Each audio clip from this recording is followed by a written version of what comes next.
Hello दोस्तों, स्वागत है आपका आपके अपने ही यूट्यूब चैनल उर्दू ज़बान की आवाज़ में। जैसे कि आपको पता है, थ्योरी की स्पेशल क्लासेस चला रहे हैं हम रीट लेवल 1 और रीट लेवल 2 के लिए। उर्दू ग्रामर के अंदर बिल्कुल बेसिक से है। अगर आप अदर स्टेट के एग्ज़ाम की तैयारी कर रहे हैं, सी टेट और आल टेट एग्ज़ाम की तैयारी कर रहे हैं, तो उनके लिए भी बहुत बेनिफिट है।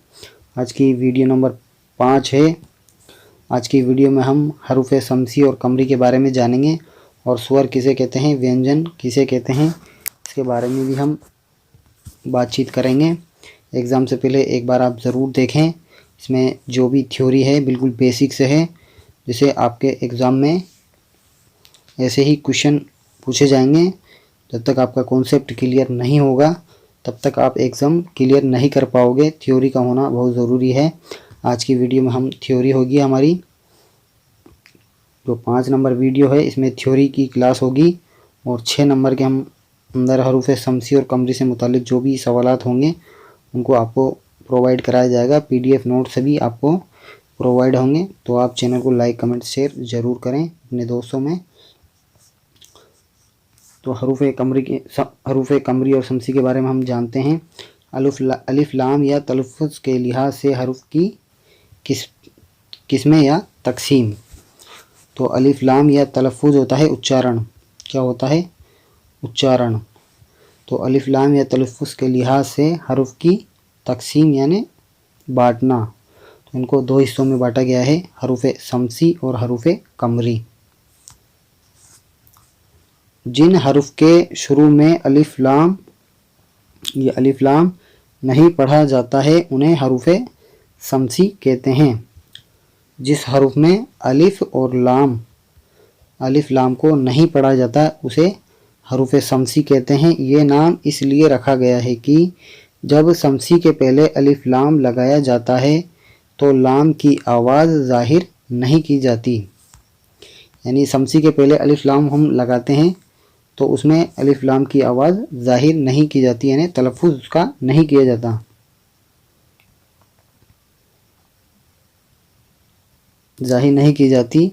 जैसे इसमें अल शम्सी लिखा हुआ है, और जिन हरूफ में अलिफ लाम की आवाज़ तलफ़ुज़ यानी उच्चारण में ज़ाहिर की जाती है उन्हें हरूफ कमरी कहते हैं।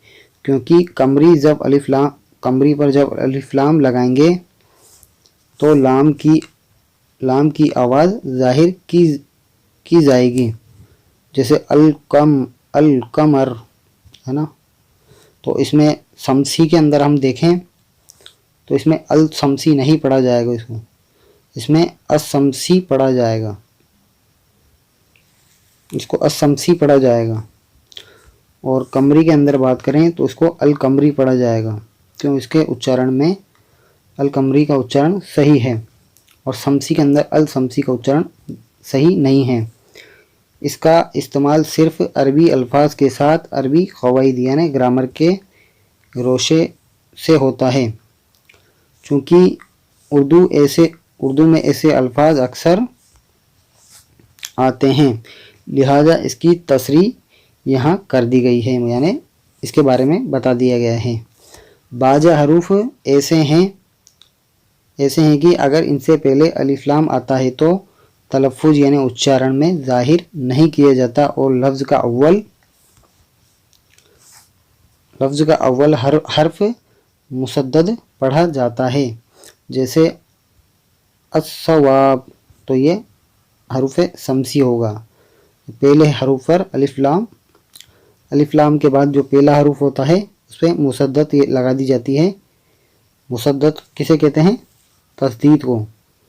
जिस हरूफ पर तस्दीद यानी ये तस्दीद का निशान होता है उसे मुसद्दद कहते हैं। तो अलिफ लाम के बाद जो अव्वल हरूफ होता है, पहला हरूफ होता है, जैसे सीन पर है तो इसे अस्सवाब पढ़ा जाएगा, इसे अज़्ज़िक्र, अस्सलाम वगैरह। तो ये हरूफ शम्सी की मिसालें हैं। नोट डालकर आपको ध्यान रखना है, जिन लफ्ज़ों में अलिफ लाम तलफ़ुज़ में शामिल नहीं होता ऐसे लफ्ज़ों में अलिफ लाम के बाद वाले हरूफ पर तस्दीद लगा दी जाती है। इसका भी हमें ध्यान रखना है। जिस हर्फ पर तस्दीद लगी होती है उसे मुसद्दद कहते हैं।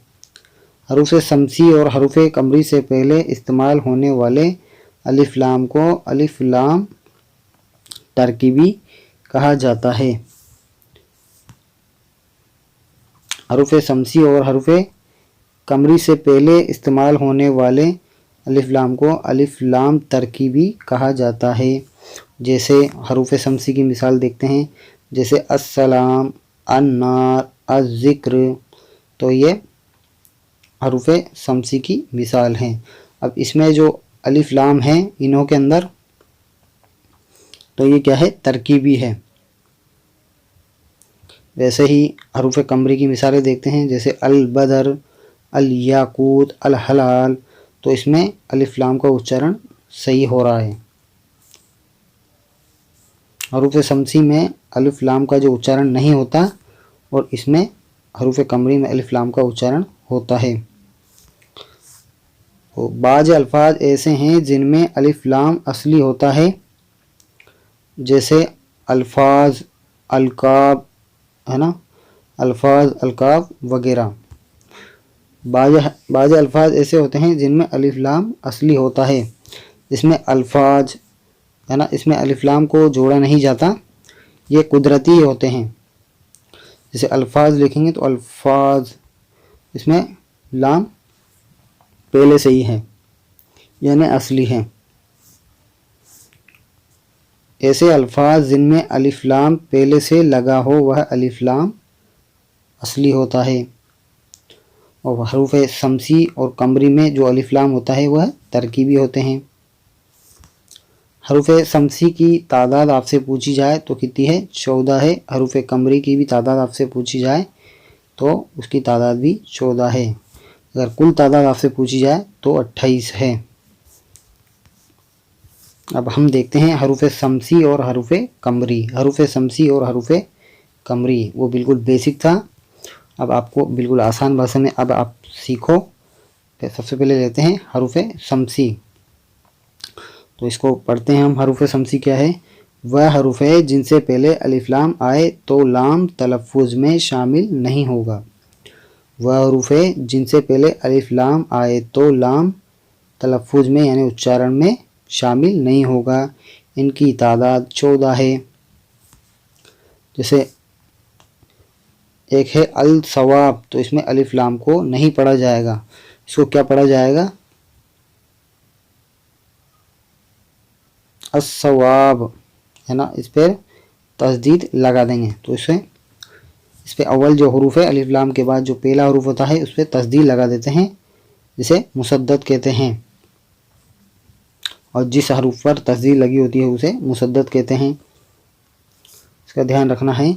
तो हरूफ शमसी की मिसाल हो जाएगी, इसे अलिफ लाम नहीं पढ़ा जाएगा, जैसे अस्सवाब, अज़्ज़िक्र, अस्सलाम, अन्नार, इसमें अलिफ लाम का, इसमें लाम का तलफ़ुज़ उच्चारण नहीं किया जाएगा। तो हरूफ शमसी की तादाद 14 है, जैसे ते, से, दाल, जाल, रे, जे, सीन, शीन, स्वाद, ज़्वाद, त्वा, ज़्वा, लाम और नून।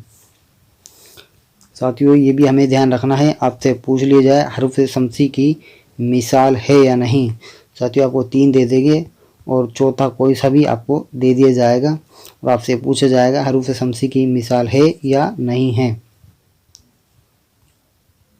कैसा भी सवाल आपसे पूछा जा सकता है, तो आप इन्हें याद करें। साथियों ये सभी जोड़े में हैं, ते से, दाल जाल, रे जे, सीन सीन, स्वा तोएं तोएं और लाम और नून। तो इनको इस ट्रिक से भी याद कर सकते हैं आप। और अब हम देखते हैं हरूफ कमरी। वह हरूफ है जिनसे पहले अगर अलिफ लाम आए तो लाम तलफ़ुज़ में शामिल होगा यानी पढ़ा जाएगा। हरूफ शमसी में नहीं पढ़ा जाता और हरूफ कमरी में पढ़ा जाता है। इनकी तादाद 14 है। जैसे अल फ़कीर, अल गफ़्फ़ार, अल करीब, इनकी तादाद भी 14 है। जैसे बे, जीम, है, खे, आइन, गैन, फे, काफ, काफ, मीम, वाव, हमजा, है और ये, तो इनकी तादाद भी 14 है। इनमें भी हमें यही पूछा जा सकता है ज़ेल में हरूफ कमरी है या नहीं है। इसके बाद हम देखते हैं जो इम्पोर्टेंट है हमारे लिए स्वर और व्यंजन। स्वर और व्यंजन, स्वर को बोला जाता है हरूफ इल्लत और व्यंजन को बोला जाता है हरूफ सही। तो सबसे पहले हम हरूफ इल्लत मुसव्वती आवाज़ें ज़ाहिर करते हैं, इसे इंग्लिश में वाविल्स बोला जाता है और हिंदी में स्वर बोला जाता है। हरूफ सही, इसे मुसम्मते कहा जाता है, इंग्लिश में कॉन्सोनेंट्स कहा जाता है, हिंदी में व्यंजन कहा जाता है। साथियों, जो हरूफ इल्लत है ये कदीम नाम है, पुराना नाम है, और मुसव्वतें ये जदीद नाम है यानी नया नाम है। वैसे ही हरूफ सही मुसम्मती आवाज़ों को ज़ाहिर करते हैं, इसके बारे में भी हमें ध्यान रखना है। सबसे पहले हम हरूफ इल्लत देखते हैं, स्वरों को देखते हैं। वाविल्स स्वर है, ये वह हरूफ हैं जिसे अदा करते वक्त यानी बोलते वक्त इसकी आवाज़ दांत या ज़बान वगैरह से नहीं टकराती, उसे हरूफ इल्लत या मुसव्वतें या मुसव्वती आवाज़ें कहा जाता है। उर्दू में हरूफ इल्लत सिर्फ 3 हैं, अलिफ, वाव और याए। अलिफ, वाव और याए, जिसकी आवाज़ बगैर किसी रुकावट के मुंह से बाहर निकल जाती है, ये वह हरूफ हैं जिनकी अपनी आवाज़ होती है। हरूफ इल्लत 3 हैं, लेकिन इनसे बनने वाली आवाज़ें 10 हैं। तो कौन कौन सी आवाज़ें हैं? एक तरफ उर्दू आवाज़ें और एक तरफ हिंदी सुरों के माध्यम से आप समझें। तो हिंदी में आ, तो आ अलिफ प्लस अलिफ तो क्या हो जाएगा? आ। तो ये अलिफ ममदूदा हो जाएगा। इन्हें हम जोड़ भी सकते हैं, जोड़कर भी हम शब्द बना सकते हैं। वैसे ई, तो हिंदी में ई बड़ी ई। वैसे ही ऊ छोटा ऊ बड़ा ऊ। तो ये 10 आवाज़ों को जाहिर करते हैं। ए ऐ ए। वैसे ही औ ओ औ। तो ये 10 आवाज़ों को जाहिर करते हैं। हरूफ सही देखते हैं, व्यंजनों को देखते हैं। कॉन्सोनेंट अलिफ, वाव और ये। अलिफ, वाव और ये के अलावा तमाम हरूफ सही कहलाते हैं। यानी हरूफ सही की तादाद यानी व्यंजनों की तादाद कितनी है? 34 है, और 3 इसमें क्या है? स्वर है। टोटल कितने हो गए? 37। इसकी डेफिनेशन देखते हैं। अलिफ, वाव और ये के अलावा तमाम हरूफ सही कहलाते हैं। वह आवाज़ें जिनको मुंह में रोक कर पढ़ा जाता है। ये ऐसे हरूफ हैं जो अपनी आवाज़ नहीं देते, बल्कि दूसरे हरूफ से मिलकर आवाज़ देते हैं। जैसे लफ्ज़ काम में काफ और मीम हरूफ सही है यानी व्यंजन है, और इसमें जो अलिफ है और अलिफ हरूफ इल्लत है। साथियों, जैसे काम है, तो काम में ये काफ और मीम, तो ये तो क्या हो गया? हरूफ सही यानी व्यंजन हो गया, और इसमें जो अलिफ है ये हरूफ इल्लत हो गया यानी स्वर हो गया। ये तो स्वर हो गए, और ये क्या हो गया? व्यंजन। इसका भी हमें ध्यान रखना है। हरूफ इल्लत और हरूफ सही की तरह भी इस्तेमाल होते हैं। जो हरूफ इल्लत है, हरूफ इल्लत यानी स्वर हरूफ सही की तरह भी इस्तेमाल होते हैं। यानी स्वर कभी कभी हरूफ सही यानी व्यंजन की तरह भी इस्तेमाल होते हैं। जैसे अल्फाज, अकबर, वर्क और यावर। अकबर, वर्क और यावर। तो इसमें अकबर हरूफ सही हैं, यानी अलिफ वाव और ये अगर अल्फाज के शुरू में आए, अलिफ वाव और ये, यानी अलिफ वाव अगर अल्फाज के शुरू में आए तो वह हरूफ सही हैं। साथियों इसमें अकबर है तो इसमें अलिफ यानी स्वर पहले आएगा तो ये क्या हो जाएगा, व्यंजन होगा। वैसे ही वाव, वाव अगर किसी अल्फाज में पहले आएगा तो वह व्यंजन होगा। वैसे ही यावर के अंदर ये पहले है तो ये क्या होगा, व्यंजन होगा। ये ऐसे क्वेश्चन पूछे जाते हैं साथियों। इसको एक बार हम दोबारा देखते हैं। हरूफ इल्लत हरूफ सही की तरह भी इस्तेमाल होते हैं, यानी स्वर कभी कभी व्यंजन की तरह भी इस्तेमाल होते हैं। जैसे अल्फाज है अकबर, वर्क और यावर, इसमें अलिफ पहले है। अकबर आपसे पूछ ली जाए अकबर में स्वर है या व्यंजन है तो व्यंजन होगा, तो ये लफ्ज़ के शुरू में अगर अलिफ होगा, जैसे अकबर में शुरू में अलिफ है तो यह व्यंजन होगा। वैसे ही वर्क में वाव पहले है तो ये भी व्यंजन होगा।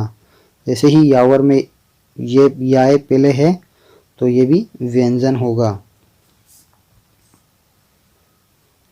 यानी अलिफ वाव और ये अगर अल्फाज के शुरू में आए तो वह हरूफ सही हैं, यानी व्यंजन हैं। उर्दू ज़बान में सिर्फ 3 हरूफ इल्लत हैं यानी स्वर हैं और 34 हरूफ सही हैं यानी व्यंजन हैं। साथियों ये थी आज की वीडियो। साथियों आपसे हरूफ इल्लत की तादाद पूछी जाए तो कितनी होगी? हरूफ इल्लत की तादाद 3 है, अलिफ वाव और या। और हरूफ सही की तादाद पूछी जाए तो कितनी है? 34 है। हरूफ सही व्यंजन, इन्हें व्यंजन कहा जाता है। साथियों ये थी आज की वीडियो। मिलते हैं अगली वीडियो में, तब तक के लिए बाय।